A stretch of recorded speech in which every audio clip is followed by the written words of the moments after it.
నడిచే దేవుడని పేరుగాంచిన కంచి కామకోటి పీఠాధిపతులైన శ్రీ చంద్రశేఖరేంద్ర సరస్వతి మహాస్వామివారి అష్టోత్తర శతనామావళి. ఓం శ్రీ కాంచీ కామకోటి పీఠాధీశ్వరాయ నమః. ఓం శ్రీ చంద్రశేఖరేంద్ర సరస్వతి గురుభ్యో నమః. ఓం సన్యాసాశ్రమ శిఖాయ నమః. ఓం కాషాయదండధారిణే నమః. ఓం సర్వపీడాపహారిణే నమః. ఓం స్వామినాథ గురవే నమః. ఓం కరుణాసాగరాయ నమః. ఓం జగదాకర్షణ శక్తిమతే నమః. ఓం సర్వచరాచర హృదయస్థాయ నమః. ఓం భక్త పరిపాలక శ్రేష్ఠాయ నమః. ఓం ధర్మ పరిపాలకాయ నమః. ఓం జయేంద్ర సరస్వత్యాచార్యాయ నమః. ఓం శ్రీ విజయేంద్ర సరస్వతి పూజితాయ నమః. ఓం శివశక్తి స్వరూపాయ నమః. ఓం భక్తజనప్రియాయ నమః. ఓం బ్రహ్మ విష్ణు శివైక్య స్వరూపాయ నమః. ఓం కాంచీ క్షేత్రవాసాయ నమః. ఓం కైలాస శిఖరవాసాయ నమః. ఓం స్వధర్మ పరిపోషకాయ నమః. ఓం చాతుర్వర్ణ్య సంరక్షకాయ నమః. ఓం లోకరక్షణ సంకల్పాయ నమః. ఓం బ్రహ్మనిష్టాపరాయ నమః. ఓం సర్వపాపహరాయ నమః. ఓం ధర్మరక్షణ సంతుష్టాయ నమః. ఓం భక్తార్పితధనస్వీకర్త్రే నమః. ఓం సర్వోపనిషత్సారజ్ఞాయ నమః. ఓం సర్వశాస్త్రగమ్యాయ నమః. ఓం సర్వలోకపితామహాయ నమః. ఓం భక్తాభీష్టప్రదాయకాయ నమః. ఓం బ్రహ్మణ్యపోషకాయ నమః. ఓం నానావిధపుష్పార్చితపదాయ నమః. ఓం రుద్రాక్షకిరీటధారిణే నమః. ఓం భస్మోద్ధూళితవిగ్రహాయ నమః. ఓం సర్వజ్ఞాయ నమః. ఓం సర్వచరాచరవ్యాపకాయ నమః.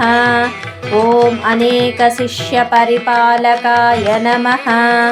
ఓం మనఃచాంచల్యనివర్తకాయ నమః. ఓం అభయహస్తాయ నమః. ఓం భయాపహాయ నమః. ఓం యజ్ఞపురుషాయ నమః. ఓం యజ్ఞానుష్ఠానరుచిప్రదాయ నమః. ఓం యజ్ఞసంపన్నాయ నమః. ఓం యజ్ఞసహాయకాయ నమః. ఓం యజ్ఞఫలదాయ నమః. ఓం యజ్ఞప్రియాయ నమః. ఓం ఉపమానరహితాయ నమః. ఓం స్ఫటికతులసీరుద్రాక్షహారధారిణే నమః. ఓం చాతుర్వర్ణ్యసమదృష్టయే నమః. ఓం ఋగ్యజుస్సామాధర్వణచతుర్వేదసంరక్షకాయ నమః. ఓం దక్షిణామూర్తిస్వరూపాయ నమః. ఓం జాగృత్స్వప్నసుషుప్త్యావస్థాతీతాయ నమః. ఓం కోటిసూర్యతుల్యతేజోమయశరీరాయ నమః. ఓం సాధుసంఘసంరక్షకాయ నమః. ఓం అశ్వగజగోపూజనిర్వర్తకాయ నమః. ఓం గురుపాదుకాపూజదురంధరాయ నమః. ఓం కనకాభిషిక్తాయ నమః. ఓం స్వర్ణబిల్వదళపూజితాయ నమః. ఓం సర్వజీవమోక్షదాయ నమః. ఓం మూకవాగ్దాననిపుణాయ నమః. ఓం నేత్రదీక్షాదానాయ నమః. ఓం ద్వాదశలింగస్థాపకాయ నమః. ఓం గానరసజ్ఞాయ నమః. ॐ ब्रह्मज्ञानोपदेशकाय नमः। ॐ सकलकलासिद्धिदाय नमः। ॐ चातुर्वर्ण्यपूजिताय नमः। ॐ अनेकभाषासम्भाषणकोविदाय नमः। ॐ अष्टसिद्धिप्रदायकाय नमः। ॐ श्रीशारदामठसुस्थिताय नमः। ॐ नित्यान्नदानसुप्रीताय नमः। ॐ प्रार्थनामात्रसुलभाय नमः। ॐ पादयात्राप्रियाय नमः। ॐ नानाविधमतपण्डिताय नमः। ॐ श्रुतिस्मृतिपुराणज्ञाय नमः।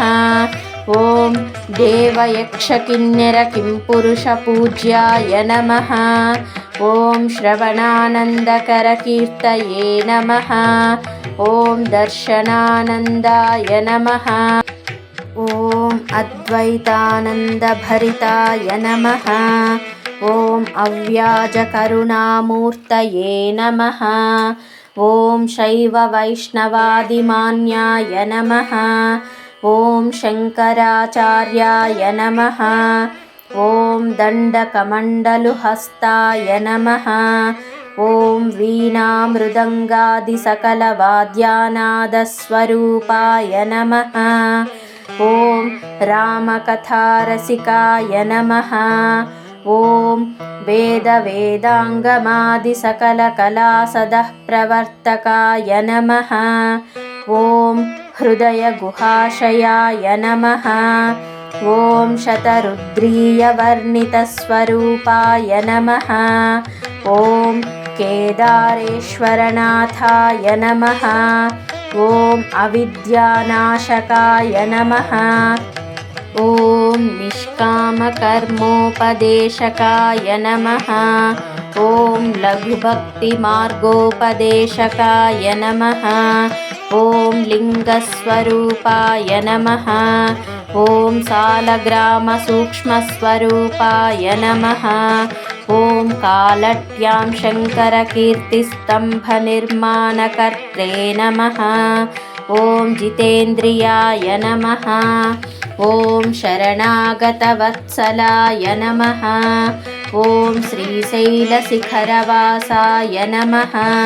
ॐ डमरुकनादविनोदाय नमः। ॐ वृषभारूढाय नमः। ॐ दुर्मतनाशकाय नमः। ॐ आभिचारिकदोषहर्त्रे नमः। ॐ मिताहाराय नमः। ॐ मृत्युविमोचनशक्ताय नमः। ॐ श्रीचक्रार्चनतत्पराय नमः। ॐ दासानुग्रहकारकाय नमः। ॐ अनुराधानक्षत्रजाताय नमः। ॐ सर्वलोकख्यातशीलाय नमः। ॐ वेङ्कटेश्वरचरणपद्मषट्पदाय नमः। ॐ श्रीत्रिपुरसुन्दरी समेत श्रीचन्द्रमौलीश्वरपूजाप्रियाय नमः। इति श्रीकाञ्चीकामकोटिपीठाधीश्वर शङ्कराचार्य श्रीचन्द्रशेखरेन्द्रसरस्वती अष्टोत्तरशतनामावली सम्पूर्णम्।